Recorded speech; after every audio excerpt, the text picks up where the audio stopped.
guys, I'm in the kitchen again, and I thought I'd bring you along on a video of making ham casserole. I'm going to make a cheesy potato and ham casserole, and I have a recipe in my little cookbook that I love. These are the recipes that I found throughout the years that really work well and we love. So I'll be sharing this with you, and it's just a simple recipe. I have leftover ham from Easter, and that ham was 89 cents a pound for a spiral ham, so it was really exciting for me to get this really big ham. So super frugal meal, and calls for some carrots, some potatoes. I might throw in some peas as well.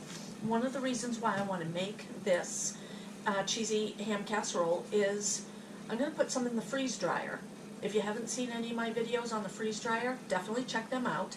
And I am working on making videos, making one video of different foods that I've been hydrating, and I think you'll like that. I hydrated some potatoes the other day. So anyway, I'm going to make this recipe. We are going to have some later on in the week, so I'll freeze one batch. The rest of it's going into that freeze dryer. So keep watching, and I'll show you how I make my cheesy ham casserole. I'm ready to get started. I have most of my ingredients out, and the ham was in the freezer, so that is, I have it kind of defrosting a little bit, sitting out. It's still frozen, which is not a big deal. I do work in a small kitchen, so one of the things I like to do is have a cutting board over my sink, and that kind of gives me an extra area to work in. Now, this here, like I said, it is going to be going into my freeze dryer today, and then I'm also going to freeze one. Hi, here's Rudy. Hello, how's it going, guys? It's going good. I'm making dinner and a video to show them what it's all about. Well, the guys never know really when I'm videoing, so there you go. What I was saying is I am going to make two of these, and the small one will be for later on in the week, which I'll freeze this one. I will probably end up making 2 pans of these. I have 4 shelves on my freeze dryer, and I put them down pretty thin when I put them on the freeze dry pans or shelves, whatever. So I might make 2 of these, but for right now, let's get into this. This recipe, I have my oven on 350, and it will cook for 1 hour or until the potatoes are tender. The ham has already been cooked. I'm going to be cutting up 4 cups of potatoes. And what I always do with the potatoes, I do wash my potatoes, and I just rub them like that. Not a big deal. And I have 4 potatoes in here. Some of them are smaller than others. I like to save the big potatoes for when we do baked potatoes or twice baked potatoes. But I'm going to cut these up, and I will, at times, I leave the skin on, and it's not a big deal to leave the skin on. Actually, there's a lot of nutrients in that skin. So I might peel some of it and leave some on. I'll decide from there. But I just have a simple peeler over here, and that's what I'm going to use. Some of the staples in your kitchen would be a decent peeler. And when you're peeling your potatoes as well, you might end up finding a little bit of brown spot. That's not a big deal. If I find one that's big enough, then I'll let you know. But these are pretty good potatoes. There have been questions that people ask, well, what if I have a bad spot on a potato? I'm trying to find. All these are pretty decent. If you have a bad spot on your potato, let's say right up here is a dark black or brown, all you have to do is cut it off, and the rest of your potato is fine. So I'm going to dice these up and get my 4 cups, and I'll bring you back. I want to show you too, when you're peeling your potatoes, you can actually, you can eat the skin. Like I said, I usually leave it on. But what you can do, if you're peeling your potato, you can peel it thinly like that, like I've been doing, or you can peel it a little bit thicker, and you can throw that into a pan with some olive oil and salt and pepper, and it tastes delicious. I put that into an oven and bake it for oh, I don't know, maybe 15-20 minutes, and they come out really crispy. What I like to do is put olive oil right on the skin and then put it into the pan. Oh my gosh, it is so good. And I will do that with some of these. That way you're not wasting. Here's a little bit of brown. That's okay. It's not going to hurt you. And I eat that all the time. I'm ready to layer my ingredients now. I have my potatoes. It took a little bit longer than I wanted to get everything else ready. So I put my potatoes in water and I just now dumped it out. If you don't do that, they do turn a little bit brown. They still taste great, but they do turn brown. So I have my potatoes and then I diced up the ham. So you want to first just put your potatoes in your pan. You do not have to oil the pan or anything. You're going to end up putting a cheesy sauce over here so it's not going to stick. Okay. Get that nice and layered there. Doesn't have to be perfect, of course. Then I'm going to put some ham down. And I did leave the fat on the ham. That's going to make it taste really good. Like I said, this was a spiral ham. I might actually cut up more ham. It calls for, what is it, two cups of diced ham. So I did do pretty much 2 cups, but I think I might want more. And then I'm going to put, I cut up 1 cup of onions. We love onions. I might not put it all in there. It calls for half a cup. As you can see with recipes, you can change them up the way you want to. If you don't like onions, don't add them. If you like jalapenos, you like hot peppers, put that in there instead of onion, or add it to it. Okay, there's the onion. And then I'm going to repeat more potatoes. I did leave the skin on a little bit of these potatoes, but not very much. I'm going to put these in here, and this will make up a wonderful, wonderful meal. I have my other pan sitting over there that I need to do as well, but I'm going to just do this one here to show you. Okay. Yeah, I'll definitely need more ham. The guys are working in the garage getting things done. Alright, I'm going to shut the camera off and I'm going to do more ham. I'm trying to see if this tells me. I don't think I wrote down what size pan to put this in. This is, no I didn't. This is a 9x13 pan, I'm pretty sure. So for this much, I definitely need more ham. So I'll cut it up and I'll bring you back. Now I'm going to do the sauce that goes on top. It's a cheese sauce. I have 2 cups of milk, 3 tablespoons of flour, 2 tablespoons of butter, and 1/4 of a pound of cheddar cheese. I'm going to put the butter in first and grab my knife. The butter does have markings on it so you know where teaspoons are. This is half a cup of butter. 1, 2, 3. 1 stick is half a cup. So I'm going to do 2 tablespoons. Now if I made that mistake, it wouldn't be a big deal. But when you're baking, you need to be more precise with your measurements. When you're just cooking like this, making a meal, you don't have to be as precise. Okay, now I'm going to let that melt, and then I'm going to add 3 tablespoons of flour. So let me grab that right now. I keep my flour in this great container, and I do have a measuring cup in there. And I want level tablespoons. 1, 2, 3. Grab out my whisk. Turn that down This is on 4, it's a medium. And I might actually need more cheese sauce because of all the food that I have here. This here is usually a 9 by 13 recipe, but I do have that little bit of extra. So we'll get that melted.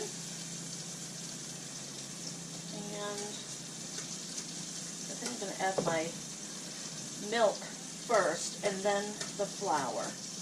The flour is a thickening agent. It's going to thicken up this gravy mix. I'm going to let that cook up again. I'm turning it up a little bit because I'm impatient. You have to watch your milk though. You don't want it to burn. So I turned it up a little bit. I'm going to let it do its thing. It'll take just a minute or two, but I'll shut. Now this is getting hot, so I'm going to dump in my flour, and I'm going to mix as I dump this in, and it'll thicken it up. And I also don't want any lumps, so that's another reason to mix.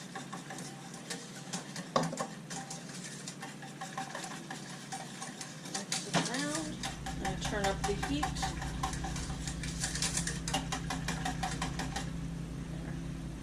Okay, this did not come to a boil. It just got hot. I wanted it to be hot enough to get that all mixed in there. Now this is turned up to like a medium high. I have my cheese. I'm going to cut the cheese so it'll melt quicker. Try not to splash myself. I've had the cheese sitting out for probably about half an hour, 45 minutes, so it is soft. Be careful when you cut like that. Yeah, you can cut yourself. Just do it slowly and watch what you're doing. This is going to melt, and I need to add the carrots to this as well.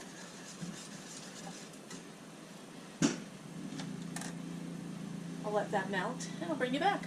I'm going to bring you over. I'm going to show you what this is doing.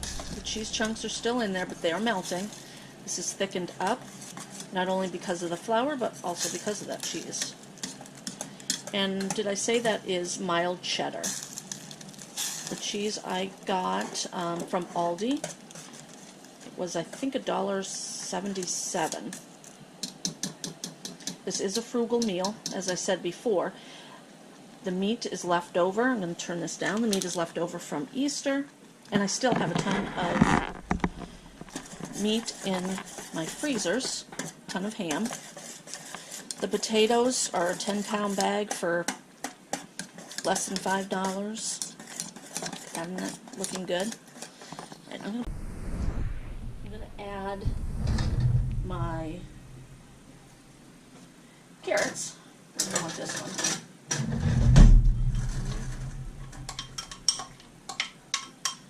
And then, yeah, I should take my whisk out first. Okay. And just mix it around. And then I'm going to put in just a little bit of peas. The carrots were the mini carrots. I'd gotten those on sale from Kroger. And the peas, I'm not going to use the full bag. It's not frozen. So the water, it's about half. The water from the peas being frozen might change the consistency a little bit, but that really looks good. And you know, this actually looks like a really good mix for a pot pie. I don't know if you can see that. Yeah. Okay, I'm going to turn the heat up just a bit. I turned it down. That's when you're cooking this, you want to stay by the stove. You want to make sure that you're watching your milk. You don't want it to. It can boil, but you don't want it to overboil. With the cheese, you got to be careful because it will burn. So I'm changing the temperature, turning it up and down. The carrots will not be fully cooked when I dump it onto my ham and potatoes, but it will cook in the oven. I have an hour that I'll be cooking it, so.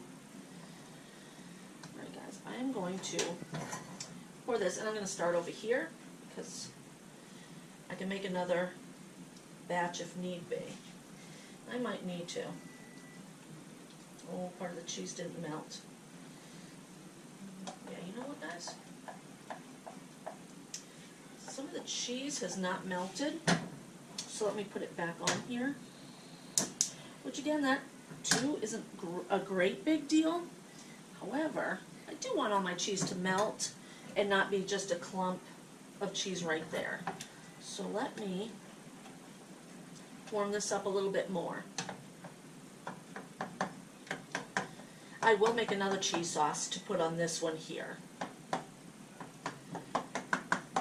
So, it's getting there.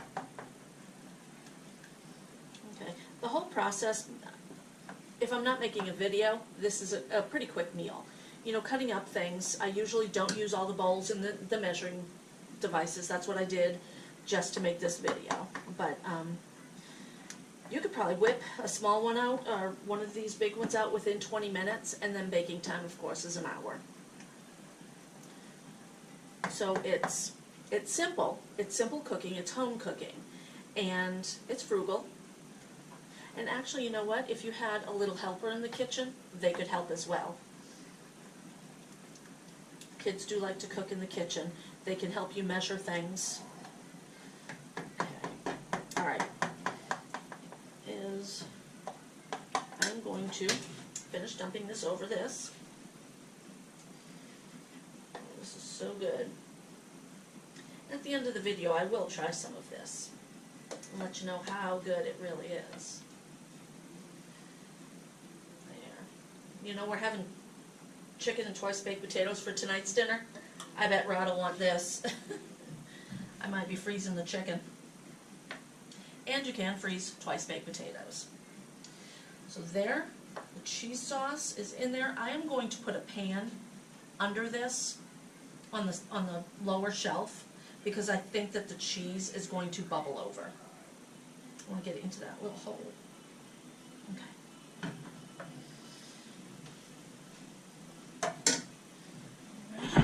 Bring you right over here. Delicious. I will put it in the oven, and I'll bring it back when it's done. It just came out of the oven. Doesn't that look delicious? I'm not going to cut into it yet. I'm going to let it set for a little while. It's too hot to try right now anyway. That is amazing.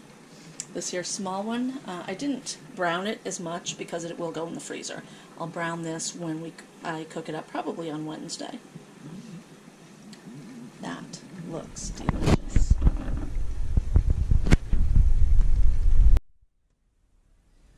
I'm ready to give this a try. It is not as hot. I took some out a few minutes ago just to make sure it wasn't hot. The potatoes are done. There's a good liquid down at the bottom here that looks delicious.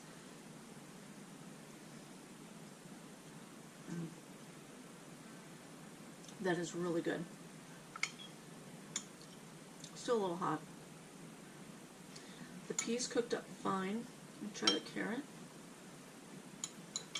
The potatoes are still a little crunchy. I like that. This is really good.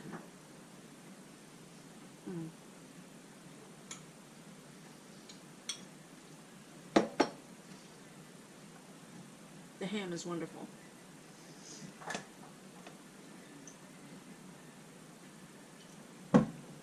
That is a good mix. Definitely, guys, give me a like, a comment, and subscribe. If you make ham casserole, let me know how you do it. Let me know how you're trying to be frugal with your meals. Thanks for watching.